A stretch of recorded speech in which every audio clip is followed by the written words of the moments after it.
नमस्कार। कहिए, कैसे हैं आप? नींद तो आ रही है ना? हर दिन के बाद एक नया दिन ईश्वर की कृपा से हम सभी देख रहे हैं। हवा चल रही है, पंछी गा रहे हैं, नदियों ने बहना नहीं छोड़ा, तितलियां भी उड़ती दिखती हैं, यानी फूल भी मुस्कुरा रहे हैं, कोयल कूकने लगी है। सो आम के मौसम यानी फलों के राजा के आगमन की सूचना भी मिल ही रही है। इन सब के जीवन में परिवर्तन क्यों नहीं आया? कभी सोचा आपने? इनके मन में कोई भय नहीं। इनकी सोच को सोचते कितना वक्त बिताया तो निर्णय यह निकला कि इन्होंने प्रकृति को बदलना नहीं चाहा। अपने फायदे के लिए कोई लूट खसोट नहीं की। इनमें कोई अमीर गरीब नहीं। सबका आसमान, सबकी हवा, सबका पानी और सबका अपना अपना हिस्सा अपने निर्धारित समय पर, यानी ईश्वर चाहे यानी जैसी उसकी समय सीमा, बस वैसा चल रहा है। पुराने पत्ते गिरते हैं तो उन्हीं शाखाओं पर पुनः उनसे भी ज्यादा खूबसूरत कोमल पत्ते, फूल खिल उठते हैं। जो गिर जाते हैं तो पत्ते भी मिट्टी में मिलकर उपजाऊ बना देते हैं। कितना खूबसूरत कालचक्र! कोई नहीं अड़ता, कोई नहीं अपनी चाल बदलता, लेकिन हम बदलते हैं।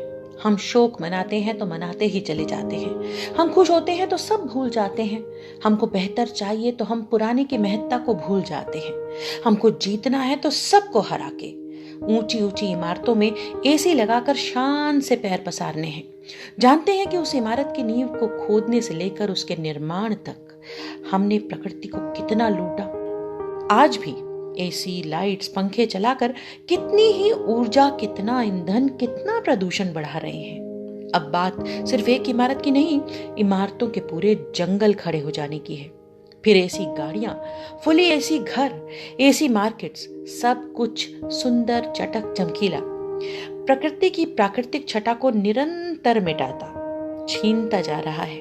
और फिर जब इस विकास, इस अमीरी से हमें एक ऊब हो जाती है ना, तो दूर पहाड़ों पर जाते हैं हम सुकून ढूंढने, क्योंकि शहर के पास नदी, समुद्र, हरियाली, वन, पहाड़, नदियां, कुछ भी तो नहीं मिलता ना, क्योंकि वो सब तो हमारी भूख का शिकार हो चुके हैं। अब स्ट्रेस हो जाता है तो मन तितली या पंछी सा उड़ने को करता है। कभी सोचा क्यों? कभी सोचा कि स्ट्रेस की प्रेरणा को हम कितना जीवन दे रहे हैं, या शायद इसकी जीवन लीला को समाप्त करने में कितना बड़ा योगदान निभा रहे हैं?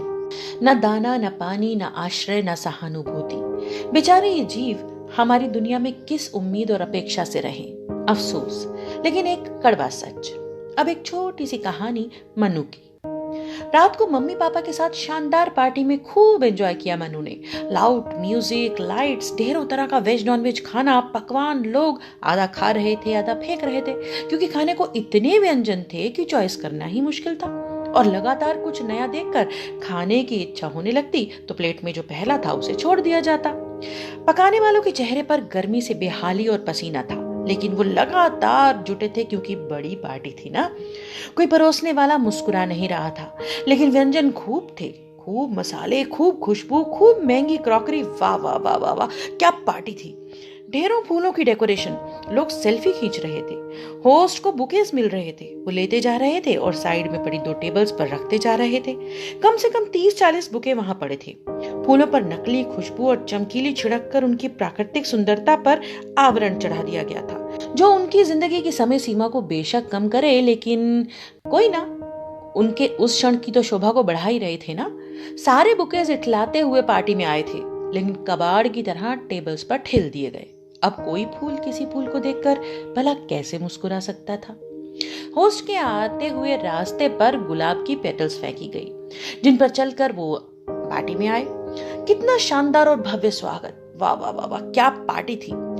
वो खिली खूबसूरत महकती पत्तियां क्षणों में ही हजारों पैरों तले रौंद दी गई, लेकिन पार्टी बहुत शानदार थी। म्यूजिक इतना लाउड कि कोई आपस में बात ही नहीं कर पा रहा था। लोग बहुत दिनों बाद अपनों से मिले थे, लेकिन सिर्फ मुस्कुराहट का ही आदान प्रदान हो सका। हालचाल, दिलों की बात एक दूसरे तक ना पहुंची। ना माहौल था, न फुर्सत थी, न शांति। महंगे परिधान, तरह तरह की खुशबुएं, लोग जच रहे थे, लेकिन रिश्ते नहीं निभ रहे थे। पार्टी सच में शानदार थी। ये सब मनु देखता रहा। खा पी के देर रात घर लौटे, यही सब सोचता वो सो गया। रात को 2 बजे अचानक मनु चिल्ला उठा, रात को वो बचा खाना जिसमें तेज सड़ांध आ रही थी, पसीने से बेहाल वर्कर्स, कुक्स चीखते रोते और लाउड म्यूजिक से पंछी, फूल, जीव जंतु कानों पे हाथ रखकर बेचैन यहां वहां भागते उसके पास आ रहे थे, हमें बचा लो कहते हुए। फूल लगातार रोए जा रहे थे। उनकी सिसकियों ने मनु को डरा के जगा दिया था। वो तड़प कर उठा और मम्मी पापा चिल्लाया जोर से। मम्मी पापा भागे चले आए।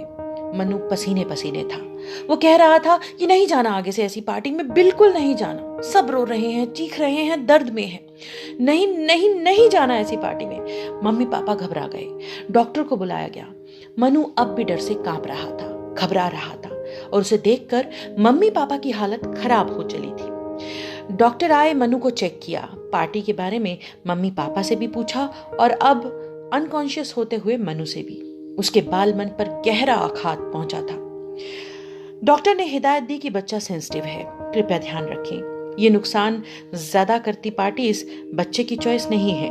कल सुबह जब ये होश में आए तो इसे किसी प्राकृतिक स्थान पर ले जाइए, कुछ देर घास पर चलाइए, बहते पानी में पैर डुबोने दीजिए, डाल पर महकते फूलों को छूने दीजिए, उनकी खुशबू को सांसों में भरने दीजिए, ये ठीक हो जाएगा। मम्मी पापा हैरान थे कि डॉक्टर साहब दवाइयां ना बताकर प्रकृति के साथ जोड़ रहे हैं, लेकिन सच यही था, नेचर से बड़ा कोई हीलर नहीं और वक्त यही आ चला है। फैसला आपके हाथ है। वैसे क्या प्रकृति के नन्हे स्वरूप को आप अपने घर में नहीं क्रिएट कर सकते? लगाइए ना कुछ पौधे, कैसे भी, किसी भी बर्तन, बोतल, वेस्ट डब्बों में जो भी खाना खाएं बो दीजिए ना उसके बीज। फल ना सही, उनकी हरियाली ही सही, उनकी खूबसूरत पत्तियों की बनावट ही सही आपको सुकून और ताजगी का एहसास तो देगी। दोस्तों, ये मनु आपके, मेरे, किसी के भी घर का बच्चा हो सकता है, क्योंकि हमारा दिया ऐशो आराम जीवन का वास्तविक सुख और स्वास्थ्य नहीं दे सकता। खुद भी जुड़िए और अपनों को भी जोड़िए प्रकृति से। अब लौटाने का वक्त है, जो कुछ भी छीना है। फिर कोई डर नहीं होगा, फिर रातों की नींद नहीं उड़ेगी, फिर सांसों की हवा जहरीली नहीं होगी और फिर कोई वायरस नहीं पनप पाएगा। प्रयास पूरी आस और विश्वास से कीजिए, परिणाम सुंदर ही आएंगे। छोड़े जा रही हूं आज आपको एक गीत के साथ। फिर लौटने तक मेरा बहुत सा प्यार, नमस्कार।